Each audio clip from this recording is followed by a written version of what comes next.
What's going on, everybody? Welcome. Look, this video is a warning, and this isn't a warning coming from someone who's lived this life. This is coming from the perspective of the family members of people who live this life. Okay?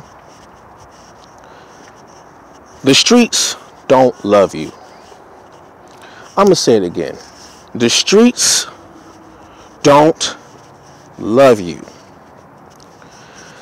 I get tired of people, men and women, who think that they are the exception to the rule of I could be in these streets doing what I want, saying what I want,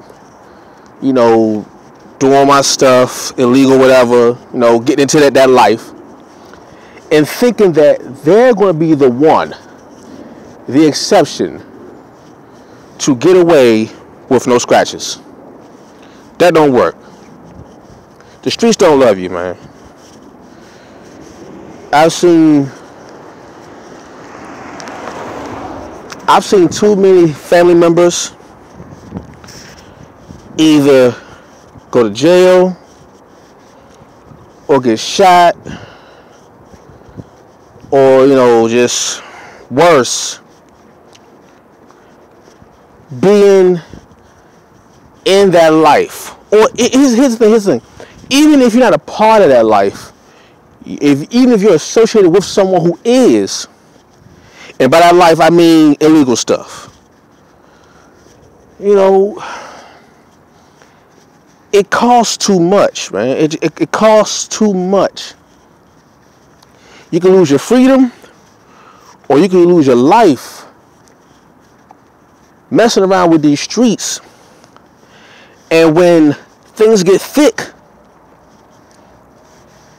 you don't understand that there are rules to this life. There are rules to this life, man. There are things that go on in these streets that in your heart you are not built to take. You are not built to deal with. You are not built to handle. How do I know? Because that's my mindset. I know there are certain things that I'm not willing to do. I know there are certain things that I'm not willing to take. I know there are things that I'm not willing to handle. Therefore, I've never been a part of that street life. However, I have seen countless times members of my own family, blood relatives, family friends, uncles, just people that I've grown up with, people that I love dearly, that are close to me in my life, who have gone down that road in some form or fashion, some way, shape, or form. It just don't work out for them. Don't think because you're not the one who may get hemmed up or hit up or something like that you didn't lose something. When you get into that life, no one comes out of that unscathed. It always takes a piece of you with it, and it never gives it back. You either lose a loved one, you lose your freedom, or you lose your life. It messes with you mentally, physically, spiritually. It does something to you. How do I know this? Because like I said, I have plenty of people in my family who I know, who, when you hear their stories about what they did when they were in that part of that life, that world, it never turned out good.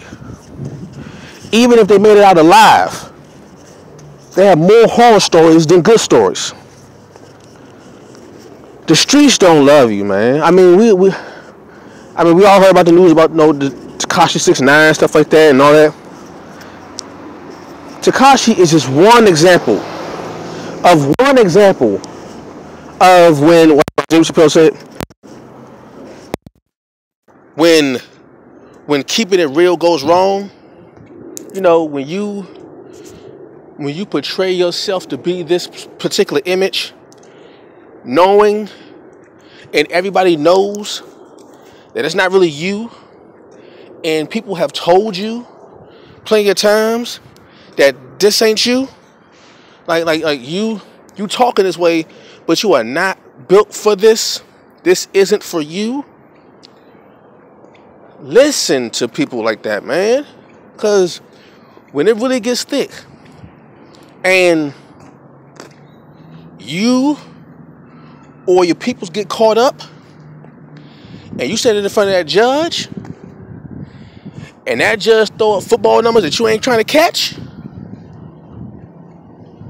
the hardest people in the world break down because you realize what you lost.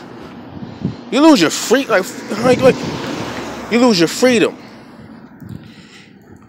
I mean, it may seem trivial, but just imagine never having to see your loved ones whenever you want to. Imagine not being able to talk to your loved ones whenever you want to. If you have children, imagine not being able to see your children or talk to your children whenever you want to. If you're married or you have a significant other, imagine not being able to see your significant other or talk to your significant other whenever you want to. Like, that's what happens when you lose your freedom. Like, stop it, man. Just stop it. Stop it with this fake thug.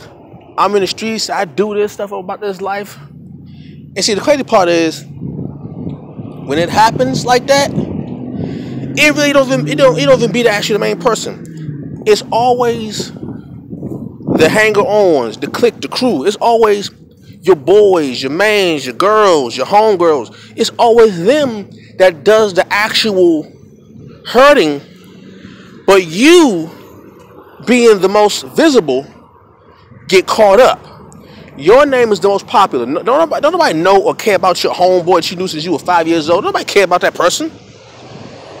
Only thing they care about is who is the most recognizable person out of this whole thing.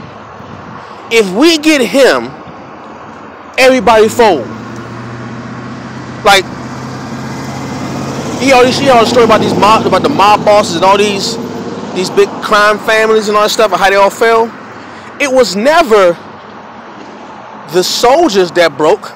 It was actually the bosses that broke. Because the bosses, they have the most to lose. You know, the random homeboy, the random dude, the random whatever person, he ain't got nothing to lose. Don't nobody know him. But everybody know you. Everybody know you. Everybody see your face. Everybody wants to be around you. Everybody wants to pay you to be around, for you to be around them or them be around you. So you have the most to lose. Stop it with this thug stuff, man. Ain't nothing cool about there's nothing cool about being a gangster. There's nothing cool about it. Because at the end of the day, when the gangster go down, the gangster end up like everybody else. Everybody start crying. They're like, oh, well, you know, it's so sad that he got locked up. But when he was out, ain't nobody try to tell him stop doing that mess. Well, nobody in Tekashi is saying, yo, well, the ones who were in his ear telling him to stop, he pretty much told him to, you know, to suck his, you know what? The OGs that all these young dudes tell, you know, to get out of here, you too old. They all tried to tell him, chill out. Every time I hear about a Tekashi 6ix9ine story, you know, the one clip, it's 2 clips I see playing. It's 2 clips. The first clip I see playing is the interview with him and Fat Joe, and Fat Joe told him verbatim, the feds is on you. And the second clip I see playing is an old footage from Fade to Black movie with Jay-Z, how he's telling his man one of his lines that he spoke about 20-some years ago, 96. Like, it's a cycle, man. The streets don't love you. Stop it, man. The streets don't love you. Let it go, man. Jeez. Peace.